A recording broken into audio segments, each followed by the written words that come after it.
बिस्मिल्लाहिर्रहमानिर्रहीम।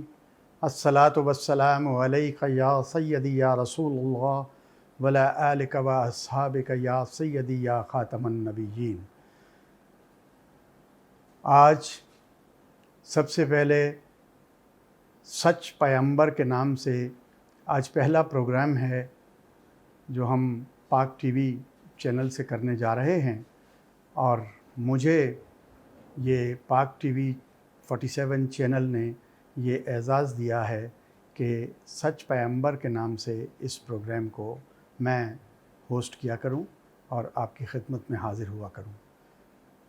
शहज़ादा आलमगीर, मैं आपका ख़ादिम अदना हूं और हमेशा अपनी ज़िंदगी की निसफ़ सदी जो है वो सहाफ़त और मुकालमे को ज़िंदा रखने की रवायत को लेकर मैं चलता रहा हूँ, और सियासत में भी और बाकी ज़िंदगी के जो भी मामलात थे उनमें सहाफ़ती कदरों का भी अमीन रहा और हमेशा सच लिखा, सच बोला और सच कहा। और अब भी इंशाअल्लाह ये प्रोग्राम अपने नाम की तरह एक सच्चा पैगाम हुआ करेगा आपके लिए, और जो भी हालात हाज़रा और करंट इश्यूज़ हुआ करेंगे हम उस पर बेलाग तबसरा भी किया करेंगे और आप तक तमाम मालूमात जो है वो भी पहुंचाई जाएंगी। आज यौम मई है, मज़दूरों का आलमी दिन है।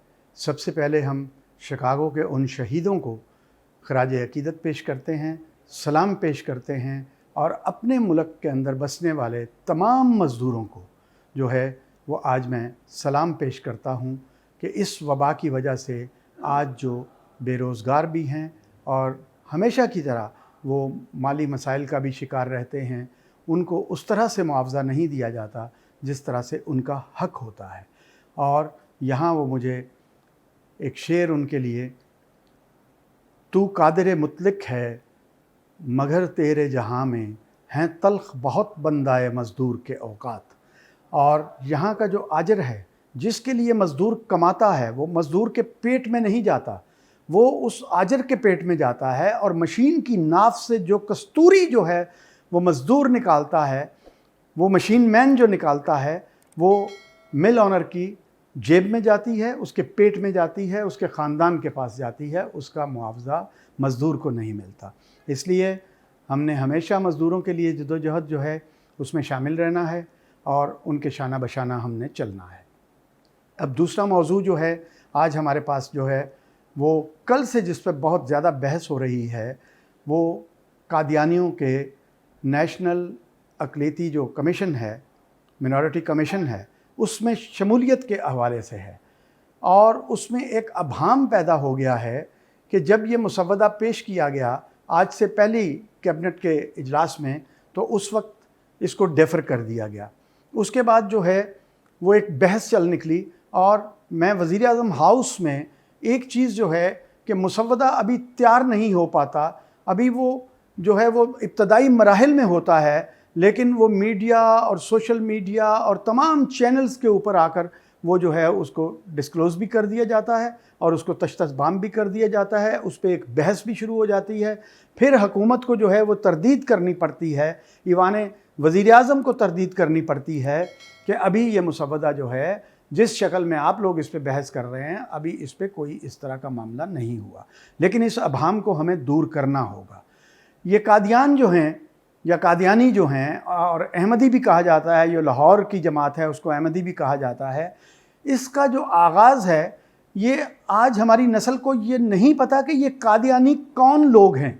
आज मैं इस प्रोग्राम में कादियानियों के बारे में आपको एक रोशनी भी मुहैया करूँगा, और इनका जो ओरिजिन है और जहाँ से ये शुरू होते हैं वो भी आज मैं अपने कौम के बच्चों के सामने रखूँगा और अपनी कौम के सामने रखूँगा कि ये मिर्ज़ा ग़ुलाम अहमद कादियानी, ये कादियान गांव का रहने वाला था जिसकी वजह से इन्हें कादियानी कहा जाता है, और ये गुरदासपुर डिस्ट्रिक्ट की एक तहसील बटाला के करीब ये एक गाँव था। वहाँ से इस फितना परदाज ने 1899 में अहमदिया मुस्लिम एसोसिएशन के नाम से एक जमात जो है उसको रजिस्टर्ड कराया, और वहाँ से इस फितने का आगाज़ होता है। और ये फितना जो है अंग्रेज़ इसको एडमायर करता रहा, इसके कसीदे पढ़ता रहा अंग्रेज़ भी। और उसके बाद जब पाकिस्तान बना तो उसके बाद कादियानियों का कोई स्टेटस नहीं था। पाकिस्तान के पहले वज़ीर ख़ारजा जो हैं वो भी कादियानी थे, लेकिन उस वक्त बहुत सारे जो है कलीदी ओहदों पे कादियानी भी फायज थे, आज भी हैं। और क्योंकि इनके ईमान के अंदर एक चीज़ जो हिस्सा बना दिया गया है कि कहीं आपको कोई मादी नुकसान पहुंचता है, कोई माली मनफियत जो है वहाँ पे आपको नुकसान पहुंचने का अंदेशा हो, या आपकी नौकरी या ओहदे में कोई जो है वो रखना आ रहा हो, तो आप अपने आप को कादियानी मत कहें। आप यही कलमा पढ़ें और अपने आप को मुस्लिम और अल्हम्दुलिल्लाह ख़त्म नबूवत पे मुकम्मल तौर पे यकीन रखने वाला आप अपने आप को ज़ाहिर कर सकते हैं। ये लोग छुपे रहे। उसके बाद 73 के आइन में जुल्फ़िकार अली भुट्टो ने और उस वक्त के जो आइन साज अदारे ने, और वहाँ जो मतलब एक कमेटी थी जिसमें मुफ्ती महमूद साहब भी शामिल थे और बड़े बड़े जय्यद उलमा और बड़े बड़े नाम शामिल थे, उन्होंने 73 के आइन में कादियानियों को पहली दफ़ा उनका स्टेटस जो है उसको जो है वो क्लियर किया और बरमला कहा, अनाउंस किया भुट्टो साहब ने 74 में कि कादियानी जो हैं वो गैर मुस्लिम हैं, वो मुसलमान नहीं हैं और वो अक़लियत हैं। और जिस वक्त भुट्टो साहब ये आइन पे दस्तखत कर रहे थे तो उन्होंने कहा कि आज मैं अपनी मौत के परवाने पे दस्तखत कर रहा हूँ, आज मैं इतना बड़ा फ़ैसला लेने जा रहा हूँ कि कादियानियों को जो मैं गैर मुस्लिम डिक्लेयर कर रहा हूँ, ये मैं अपनी मौत के परवाने पे दस्तखत कर रहा हूँ। उसके बाद ये लोग जो है वो एक तसलसल के साथ चलते रहे। 88-89 के इलेक्शन में जो है इनको हिस्सा लेने के लिए कहा गया, मगर इन्होंने हिस्सा नहीं लिया। लेकिन 3 भाई लाहौर के, नईमुद्दीन खालिद, कसीमुद्दीन खालिद और बशीरुद्दीन खालिद, उन्होंने कुछ शनाख्ती कार्ड इकट्ठे किए और उन्होंने कादियानी की सीट पे, अक़लियतों की सीट पे इलेक्शन में हिस्सा लिया। और वो तीनों भाई बतदरीज सूबाई असम्बली के मेंबर भी बने। एक पंजाब असम्बली का मेंबर बना नईमुद्दीन खालिद, कसीमुद्दीन खालिद जो है वो KPK असम्बली का मेंबर बना और बशीरुद्दीन खालिद जो है वो MNA बन गया। उसके बाद जो है ये असम्बली के मेंबर रहे, मरात लेते रहे अक़लियत के तौर पर, लेकिन कादियानी इनको डिसऑन करते रहे कि ये कादियानी नहीं हैं, मगर वो कट्टर कादियानी थे और उन्होंने इस प्रोसेस में हिस्सा लिया। आज जो अक़लियती कमीशन में इनकी शमूलियत के लिए कहा गया है, तो ये अभी अभाम है कि शमूलियत के लिए इन्हें कहा गया है कि आप अक़लियती कमीशन में शामिल हो जाएं। अगर ये शामिल होते हैं तो अब इसका मतलब ये हुआ कि इन्होंने आईन पाकिस्तान को तस्लीम कर लिया है। इन्होंने 73 के आइन में उस शिक को तस्लीम कर लिया है और अब ये अपने आप को गैर मुस्लिम डिक्लेयर करने जा रहे हैं। लेकिन ऐसा नहीं करेंगे ये, और ये इस तरह का कोई मामला कि वो आइन को तस्लीम करते हुए गैर मुस्लिम या अक़लियती नशिस्त पे आएँ। लेकिन इमरान ख़ान को आज मैं ख़राज अक़ीदत पेश करता हूँ और ख़राज तहसीन पेश करता हूँ कि आज उसने एक बहुत बड़ा अभाम कि आया ये गैर मुस्लिम हैं या नहीं हैं, तो आज उसको दूर किया है। अगर ये अपने आप को गैर मुस्लिम डिक्लेयर करके आइन को तस्लीम करते हैं तो भी मरते हैं, और अगर नहीं करते और ख़त्म नबूवत पे जो इनका यकीन नहीं है, अगर नहीं करते तो फिर ये जो है वो अक़लियती जो हमारे मंशूर में उनको मरात हासिल हैं, ये फिर इनको ये मरात भी हासिल नहीं होगी। और अगर ये गैर मुस्लिम डिक्लेयर करते हैं तो इनकी इबादत गाहों के जो मामलात हैं वो भी यकसर तब्दील होंगे, क्योंकि ये अपनी मस्जिदों पे तमाम वो कलमात, तमाम वो चीज़ें जो एक मुस्लिम मसाजिद पे लिखे होते हैं, ये अपनी मस्जिदों में लिखते हैं, लोगों को धोखा देते हैं, कलमा भी उसी तरह से पढ़ते हैं, लेकिन वो ख़त्म नबूवत पे ईमान नहीं रखते और अपने मन में ये बात कहते हैं कि हम नौज़ुबिल्ला मोहम्मद को नहीं कह रहे, मोहम्मद को हम आखिरी नबी नहीं कह रहे, हम अहमद को आखिरी नबी मान रहे हैं, अस्तग़फिरुल्लाह। और ये लोग जो हैं इसी तरह से ये मामला जो है इसमें ये हुकूमत का बहुत बड़ा एक, मैं कहता हूँ कि इतना बड़ा ये काम होगा और इमरान खान जो है उसका नाम तारीख़ में सुनहरी हरूफ से लिखा जाएगा अगर आज वो इस अक़लियत डिक्लेयर करने में कामयाब हो जाते हैं। और अगर ये मान जाते हैं तो ये एक बहुत बड़ा, समझें कि उसने एक बहुत बड़ी जंग, एक बहुत बड़ा जहाद फ़तह किया और 73 के आइन की उस शिक को एक रोशन कदर में तब्दील कर दिया। अब जो तीसरा सब्जेक्ट है, वक्त की कमी के बायस, वो जो है वो भी बहुत ज़ेर बहस रहा। वो 18वीं तरमीम के हवाले से था। मैं हमेशा जब से ये तरमीम आई 2010 में, मैंने इस तरमीम की पहले दिन से मुखालफत की।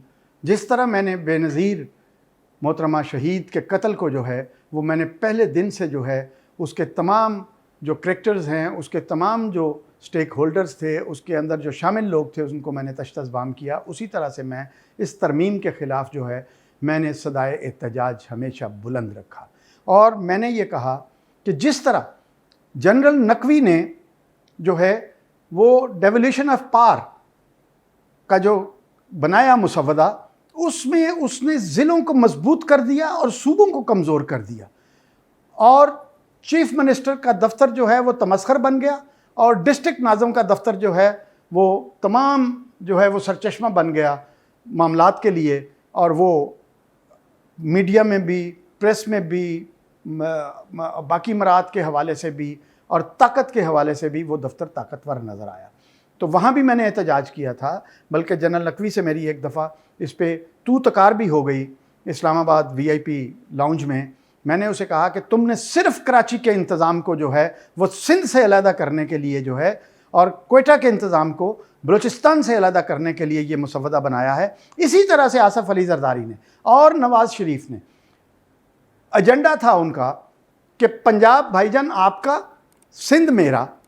यहाँ पे बिलावल, पिछले प्रोग्राम में भी मैंने यहीं पाक TV 47 के चैनल से कहा कि इन्होंने सूबे बांटे आपस में, कि ANP जो है जिस तरह से हमने काला बाग डैम नहीं बनने दिया, जिस तरह से हम रुकावट बनते हैं हर मुल्क के बेहतरी के मामले में, उसी तरह से हम वफाक को कमज़ोर करते हैं, अपना अपना सूबा बांटते हैं। और कल को सिंध जो है वो एक अलहदा मुल्क होगा, अलहदा से मुमलिकत बनेगी, पंजाब अलहदा मुमलिकत बनेगा। और उन्होंने एक कारी ज़रब लगाई आसफ़ अली ज़रदारी साहब ने वफाक पे। उन्होंने वफाक को कमज़ोर किया, उन्होंने सूबों को मजबूत किया। इसलिए मजबूत किया कि तुम्हारी महारानी जो है मरियम, वो पंजाब की बेताज बादशाह होगी, उसके बाद उसके बच्चे बादशाह होंगे, इधर मेरा बिलावल बादशाह होगा, उसके बाद आसिफा मलिका होगी यहाँ की, और हम अपने अपने मुल्क बनाएंगे, अपने अपने मामलात करेंगे। तो ये 18वीं तरमीम जो है, इस पे जो है ये मामला जो उठाया गया है, इसको उठना चाहिए। और इस 18वीं तरमीम में जो है इसको रिविज़िट होना चाहिए। और इसमें जो अच्छी कुछ 2-4 शिकें हैं वो रहें, लेकिन आपने जब एक तजर्बा करके देख लिया कि आपने सेहत जो है वो सूबों को दी, आपने लॉ एंड ऑर्डर सूबों को दिया, आपने तमाम मामलात सूबों के हवाले किए, वफाक जो है वो वज़ीर आज़म कशकोल पकड़ के मांग के लाता है और ये सूबे कहते हैं कि हमें दे दो। ये चारों बेटे जो हैं माशाल्लाह, ये आके अपने बाप से एक एक आना पाई वसूल करके ले जाते हैं। और जब कर्ज़ लेने वाला आता है तो वो कहता है वो तो वफाक ने लिया था, सूबों ने तो नहीं लिया था। वो फिर वफाक से मुतालबा करते हैं। तो लिहाजा ये रिविज़िट होना ज़रूरी है। एवार्ड को भी रिविज़िट होना चाहिए, 18वीं तरमीम को रिविज़िट होना चाहिए। और ये जो कादियानियों का मामला है, ये भी अब किसी मंतकी अंजाम पे जाना चाहिए। आपने एकदम से बहुत सारे महाज इमरान खान खोले हैं, हमारी दुआएं आपके साथ हैं। हम आज पाक चैनल 47 से आपके लिए दुआगो हैं। आज जुमातुल मुबारक है, रमज़ान का पहला जुमा है।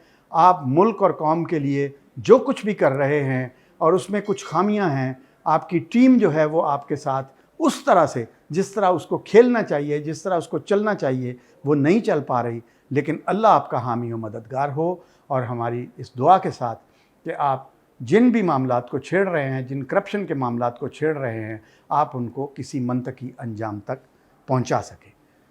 बहुत शुक्रिया नाज़रीन, हमेशा हाज़िर होते रहेंगे आपकी खिदमत में। और तमाम मसाइल जो डिस्कस करने के लायक हुए वो इंशाअल्लाह हम उनको डिस्कस करते रहेंगे। शुक्रिया।